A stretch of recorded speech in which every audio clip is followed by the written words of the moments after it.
Bonjour, dans cette vidéo, je vais te montrer comment calculer une distance dans un triangle rectangle à l'aide du théorème de Pythagore. Alors je rappelle brièvement le théorème de Pythagore, soit ABC un triangle rectangle, donc il doit être rectangle ce triangle.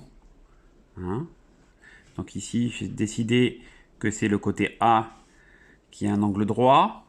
Alors, le théorème dit la chose suivante, le carré de l'hypoténuse. Alors l'hypoténuse, c'est le plus grand côté, par définition, du triangle rectangle. Donc l'hypoténuse est ici, et dans l'écriture de hypoténuse, il n'y a pas de H ici après le T.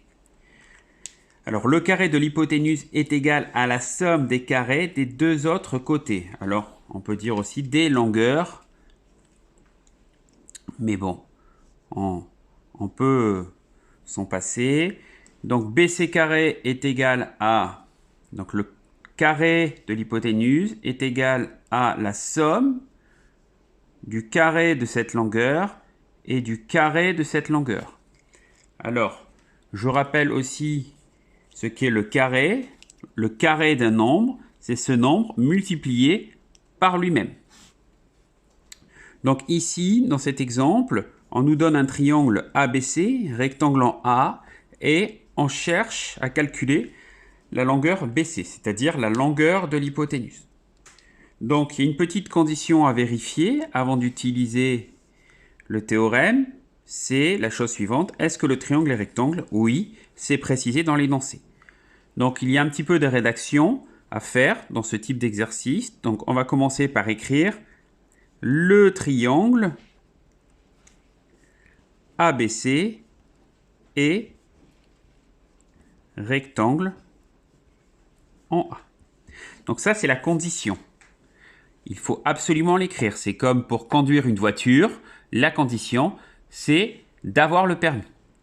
Ensuite, je vais nommer le théorème que j'utilise. Donc, je vais dire j'utilise le théorème de Pythagore. Alors, je vais écrire le théorème de la même manière qu'il est noté dans la propriété. Donc, l'hypoténuse ici s'appelle BC. Donc, BC au carré est égal à AB au carré plus AC au carré. Alors, j'aurais pu écrire AC au carré plus AB au carré. C'est la même chose. Ensuite, je vais remplacer dans cette égalité par les valeurs que l'on me donne dans l'énoncé. Donc, AB vaut 3,3. Donc, 3,3 au carré. Plus AC au carré. 4,5 au carré.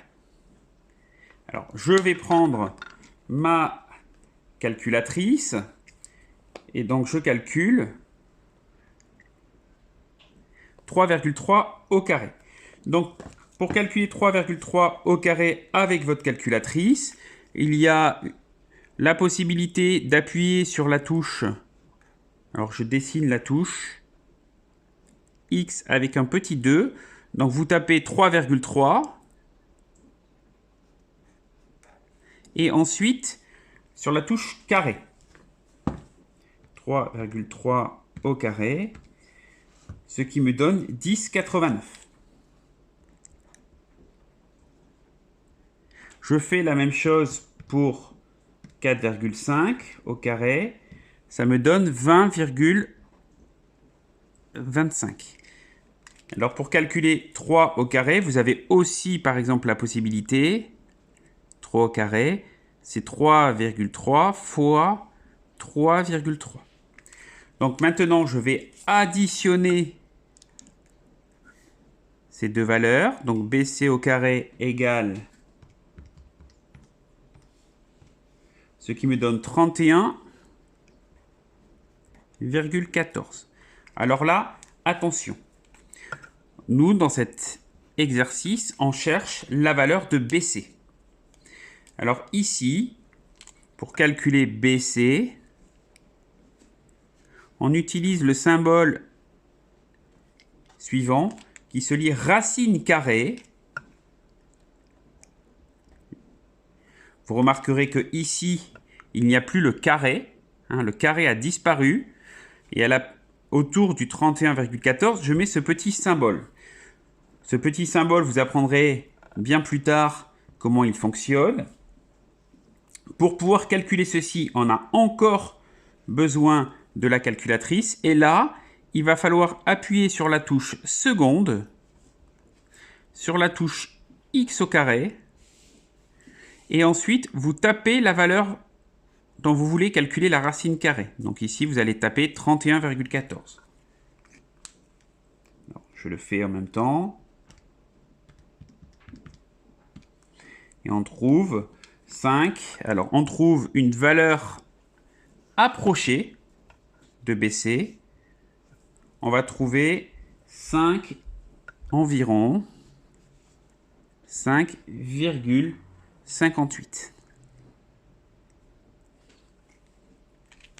Cette valeur est une valeur approchée.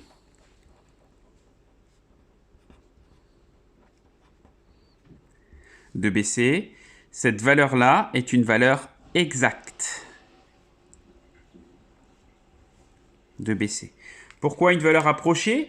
Parce que si je tape 5,58 au carré sur ma calculatrice, je vais trouver une valeur extrêmement proche de 31,14, mais je ne retrouverai pas 31,14.